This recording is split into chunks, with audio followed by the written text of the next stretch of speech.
Hello friends, आज मैं आपको बताऊंगी CPC order 9 civil procedure code order 9 के बारे में, जो कि है appearance of party and consequence of non appearance.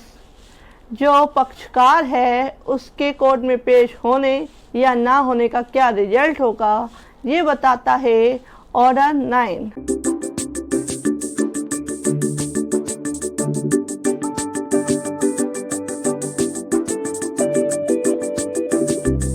Order 9 का रूल 1 देखते हैं।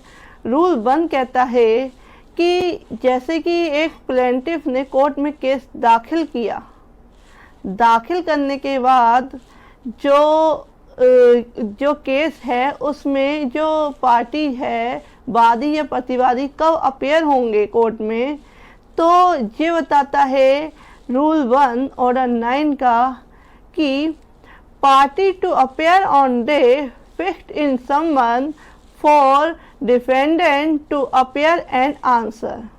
जो डिफेंडेंट है उसको कोर्ट में पेश होने के लिए जो डेट फिक्स की गई है, उसी दिन अन्य पक्षकार उस केस से रिलेटेड कोर्ट में पेश होंगे।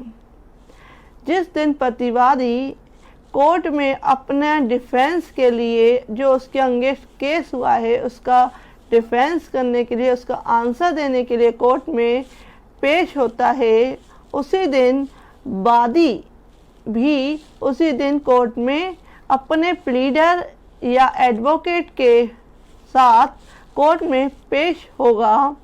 ये कहता है रूल 1। और यदि कोर्ट एडजॉर्नमेंट दे देती है और फ्यूचर डेट इस केस में दे देती है, तो उस केस में उस फ्यूचर डेट पे जो पार्टी हैं वो कोर्ट में अपेयर होंगी। फ्रेंड्स, क्लियर है? रूल 2 कहता है कि जो प्लेंटिफ कोर्ट में केस दाखिल करता है, तो नेक्स्ट स्टेप होता है कि समन डिफेंडेंट को भेजना, सर्व करना। और यदि जो समन कोर्ट द्वारा डिफेंडेंट को भेजा जाता है, तो उसमें डिफेंडेंट के सर्व करने के लिए जो खर्चे होते हैं, तामील के जो खर्चे होते हैं, वो प्लेंटिफ द्वारा व्यय किए जाते हैं।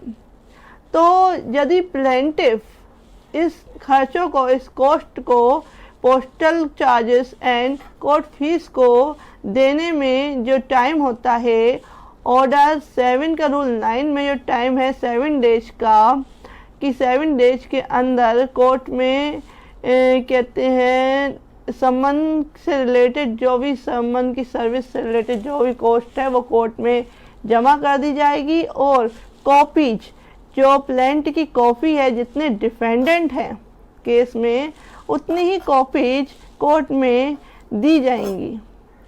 और उसके बाद कोर्ट उस सम्मन को डिफेंडेंट पे सर्विस करेगा। और अगर प्लेंटिफ इसमें असफल रहता है, फेल रहता है, तो उस केस में जो केस है, जो वाद है, वो खारिज कर दिया जाएगा कोर्ट के द्वारा। ये कहता है रूल 2।